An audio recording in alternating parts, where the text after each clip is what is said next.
আজকে আমরা করব টাইম ডিস্টেন্সের 13 নম্বর পার্ট। আজকে আমরা খুব সামনে আপকামিং পরীক্ষার জন্য খুব ইম্পর্টেন্ট কোশ্চেনগুলো নিয়ে এসেছি। বেশ বেশি নিয়ে কয়েকটা অঙ্ক আছে। চলো আজকের প্রথম প্রশ্ন। একটি স্থান থেকে 11 মিনিট 45 সেকেন্ড পর পর বন্দুক চালানোর ট্রেনে করে ওই স্থান দিকে যাওয়ার সময় এক ব্যক্তি প্রথম শব্দ শোনার 11 মিনিট পর দ্বিতীয় শব্দ শুনতে পেল। ট্রেনটির গতিবেগ কত? তাহলে আমরা দেখো এই অঙ্কটা খুব সহজেই করব। ট্রেনটির গতিবেগ বের করার জন্য আমরা কি করব? 11 মিনিট 45 সেকেন্ড। তাহলে 11 মিনিট 45 সেকেন্ড সমান আমরা ঘন্টায় করলে কত হবে? 11 পূর্ণ 3/4। ঘন্টায় করলে হয় 11 পূর্ণ 3/4। তাহলে করবো কি 330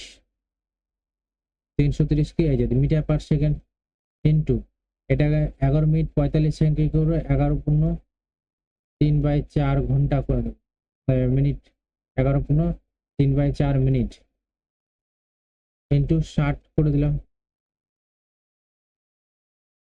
তাহলে আমি পেলাম মিটার। এখান থেকে আমি কি পাবো? এটা পাবো মিটার। ক্যালকুলেশন করলে কত হবে? 330 গুণ 47/4 গুণ 60। আচ্ছা আচ্ছা, এটাকে যদি আমি কিলোমিটার আনতে যাই তাহলে আমি কি করব? কিলোমিটার আনতে গেলে আমরা করব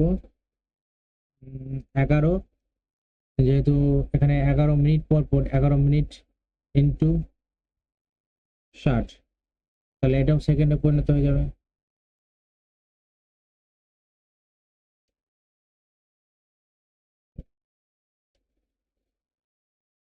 এখান থেকে পাবো আমরা 330 গুণ চিহ্ন 47/4 ইন্টু 60 ডিভাইডেড বাই 660। শূন্য শূন্য কেটে গেল। 6 11, 11কে 3 এ 33, 30,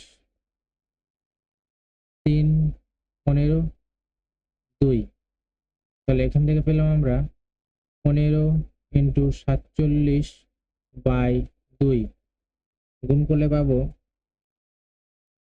705/2 সমান সমান 35 2 70, 2 ইন্টু 5 মিটার পার সেকেন্ড পেয়ে গেল। আর আগের আমাদের কত দেওয়া আছে? এই 352.5 মিটার পার সেকেন্ড। এটা হলো সব এসের গতিবেগ, শব্দের প্লাসের গতিবেগ। এখান থেকে শব্দের গতিবেগ যদি আমি বাদ দিয়ে দিই, 330 মিটার পার সেকেন্ড বাদ দিয়ে দিলাম শব্দের গতিবেগ, তাহলে এখান থেকে আমি তাহলে ট্রেনের গতিবেগটা আমি পেয়ে যাব 5.2।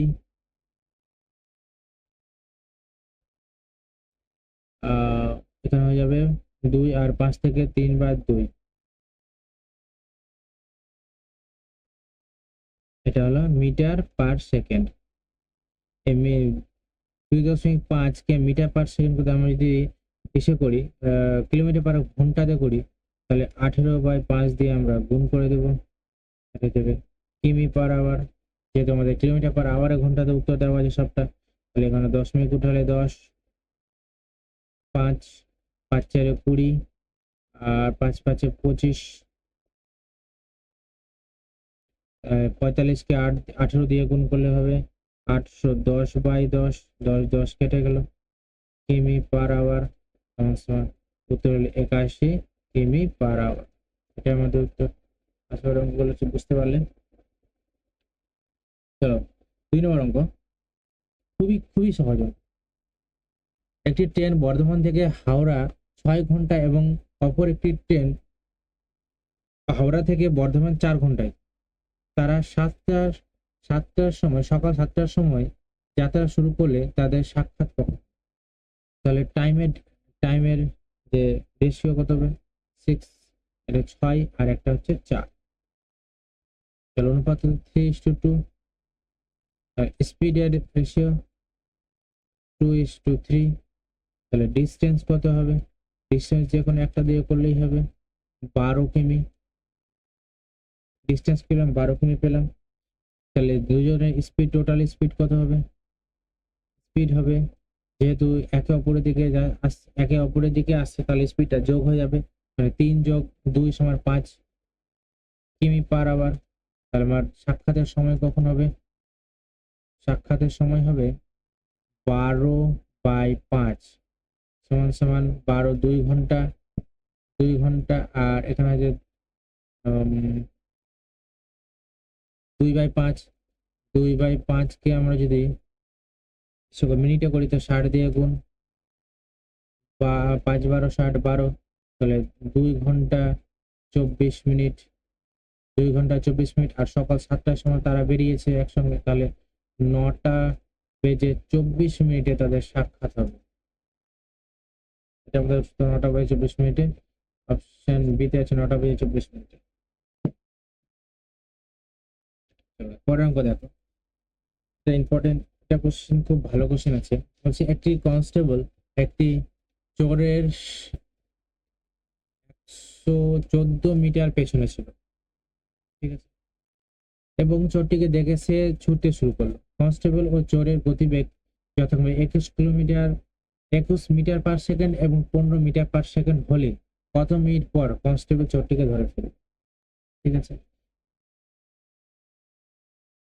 পুলিশ আর চোর স্পিডের যে রেশিও আছে, স্পিড 21, এর আছে 15, ডিফারেন্স কত হচ্ছে 6, আর 6 সমান বলে দিয়েছে 114 মিটার। তাহলে কত গুণ হচ্ছে? 19 গুণ হচ্ছে। তাতে কত মিনিট পর তাদের সঙ্গে দেখা হবে? 19 মিনিট পর তাদের সঙ্গে দেখা হবে। এটাই আমাদের অপশন সিতে, ডিতে রয়েছে 19 মিনিট পর তাদের সঙ্গে দেখা হবে।